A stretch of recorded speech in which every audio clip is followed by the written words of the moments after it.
د ملي ټلویزیون درنو لیدونکو موږ د کابل په نړیوال هوایي ډګر کې افغان لوبډله له یو بریالي سفر وروسته هیواد ته راستنه شوه. هغه سفر چې د نړۍ څلورې سترې لوبډلې انګلستان، همداشان پاکستان، سریلانکا او نیدرلند ته ماته ورکړله. موږ هم د یاد لوبغاړو د راتګ پر مهال د دې لوبغاړو خبرې راخیستې دي او همداشان د کرکټ بورډ د مسؤلینو چې په ګډه سره یې زما نوم مصطفی نګزاد ده. یقینا په دې نړیوال جام کې د دوی ګډون ډېر متاثر او اغېزمن و او دا څلور بریا موږ افغانانو ته د بسته ورلډ کپ د ګټلو په معنا ده.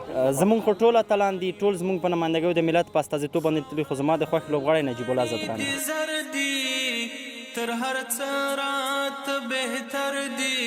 بسم الله الرحمن الرحیم. شاهد خروټ یم، افغانستان د فریفایډ لوبې ورزشکار او دلته راغلی یم خپل ملي اتلان تشویق لپاره. واقعیت افغان اتلانو څلور بریاوې خپلې کړې نو دا موږ ته د نړیوال جام ګټل ول. زیات خوند مې څه پاکستان خلاف افغان اتلانو بریا خپله کړه نو دا ډېر خوند وکړ. بسم الله الرحمن الرحیم. خلیل ارسلاني مې د آزاد لوبغاړی. دلته د څه لپاره راغلی یاست؟ دلته د اتلانو له خاطر راغلي وو. اتلان لپاره له کومې بریا څخه ډېر خوند واخیسته د افغان لوبغاړو؟ د پاکستان بریا څخه مې واقعا ډېر خوند واخیسته. موږ تنها ټول افغانانو خوند واخیسته. افغانان یو افغانان یو ځکه تل په اطمینان یو. ټول ته مبارکي وایم، ټول ولس ته، ټول هیوادوالو ته. واقعا ډېر د موږ لپاره ډېر تاریخي سفر و. د کرکټ په تاریخ کې د موږ چې کومې یعنې کومه موږ چې غوښته هغه نه خدای پاک ښه وکړه او دا ټول د تاسو د مینې او د دعاګانو برکت و. د څومره چې ولس موږ پسې او څومره چې موږ وستایلو نو واقعا د الفاظ نه لرم ورته. نو بیا هم زه ټولو د هیوادوالو ته، ټولو افغانانو ورونو ته مبارکي وایم او انشاءالله دا سفر به جاري او همداسې به مخته به ځو. واقعیت ډېر زیات د خوشحالۍ احساس کوو چې موږ څومره د ورلډ کپ دپاره دغه 2 کالونه تیاری نیولی او پریکټس یې کولی نو هغه ماشاءالله ورلډ کپ کې موږ ځان شو کوو. هغه میچونه ول چې ښې لوبې مو کړه ډېر زیات خوشحاله یم. زه خپله خوشحالي ټول افغانانو ته وړاندې کوم.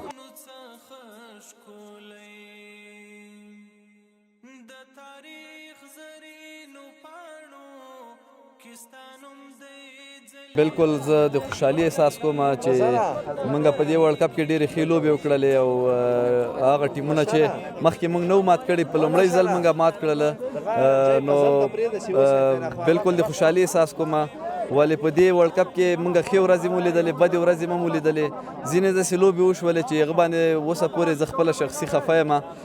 د هغه نه ښه کېدلی شو، خو خیر هغه د موږ لپاره یوه زده کړه هم وه د آینده لپاره. او ښه خبره دا ده چې کوم لوبډلې موږ مخکې نه وې ماتې کړې، لومړی ځل موږ مات کړ نو هغه باور لوبډلې ته راغی. انشاءالله اوس به یو ټیم هم موږ نه پرېږدو په اسانه چې موږ نه لوبه وګټي. او کرکټ بورډ به هم انشاءالله په دې کې کوشش کوي چې څومره غټ ټیمونو سره موږ څومره لوبې وکړو. لکه څنګه چې دغه ورلډ کپ نه مخکې کرکټ بورډ موږ ته سیریزونه برابر کړله او دغه غټو لوبډلو سره موږ میچونه وکړل نو هغه پریشر هم په موږ باندې کم شو او دوی سره موږ عادت هم شول. نو انشاءالله همدغه توقع هم د کرکټ بورډ نه چې آینده کې هم دغسې غټ ټیمونو سره موږ ته میچونه برابر کړي او موږ هغو سره لوبې وکړو. انشاءالله د موږ لوبډله به نور شاته نه ګوري او کوشش به هم همدی چې انشاءالله په آینده کې د ده نه هم ښه پرفارمنسونه ورکړي. هر یو فرد کې دی غیرت دی له خپل سر څخه تېرېږي. بسم الله الرحمن الرحیم. د حشمت خبرو په تایید باندې ما مخکې د خبره وکړه. یوه ورځ په یوه مجلس کې چا د ده نه پوښتنه وکړه په دې نړیوال جام کې د کومه لوبډله ټارګټ کړې ده چې ته به یې ماتوې. نو هغه خبره یې ما په یاد ده. د جواب ورکړ وایي زه به د هرې لوبډلې په خلاف ښه لوبه کوم او کوشش به کوم ترې ګټم یې. نو د دا د دې ښکارندوی ده چې دوی ځان ته هدف لوړ ټاکلی و په هغه کې الحمدلله بریالي شول. را روان کال ته دته دا ډاډ ورکوو چې موږ پیل د هند سیریز نه دی، بیا سریلانکا ده، بیا آیرلینډ دی او بیا په لومړي ځل موږ د نیوزیلینډ سره ټیسټ لوبه لرو. T20 ورلډ کپ هم دی. نو کوشش به کوو لکه څه رقم چې د نړیوال جام ته موږ 2 کاله پخوا تیاری پیل کړی و. د قطر کې موږ د نیدرلینډ سره سیریز و. په هغه وخت کې د ډېرو لوبغاړو د فضل حق، د عظمت، د قیس ریاض حسن ډیبیو وه. الحمدلله د هغې نه وروسته دا مزل جاري وساتو. موږ په ځوانانو باندې باور وکړ، دوی هم زموږ باور مات نه کړ.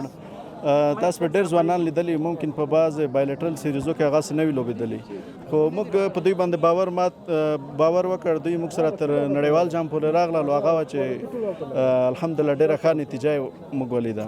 یو بل شی باید تاسو ته ووایم، دا ځل زه د لوبغاړو د مجلسونو خبرېدم، هلته د منیجر صاحب په رابطه کوم، د دوی سره غږېدم. یو شی چې تر پخوا ډېر اضافه شوی دی هغه موږ د لوبغاړو ترمنځ اتحاد، اتفاق، مینه او یووالی دی. تاسو به په لوبه کې هم کتلی وي.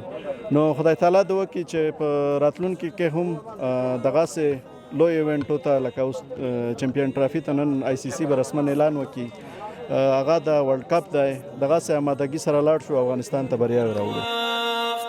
ته ډېر ګران پر علم یارې پیروان د سپین قرآن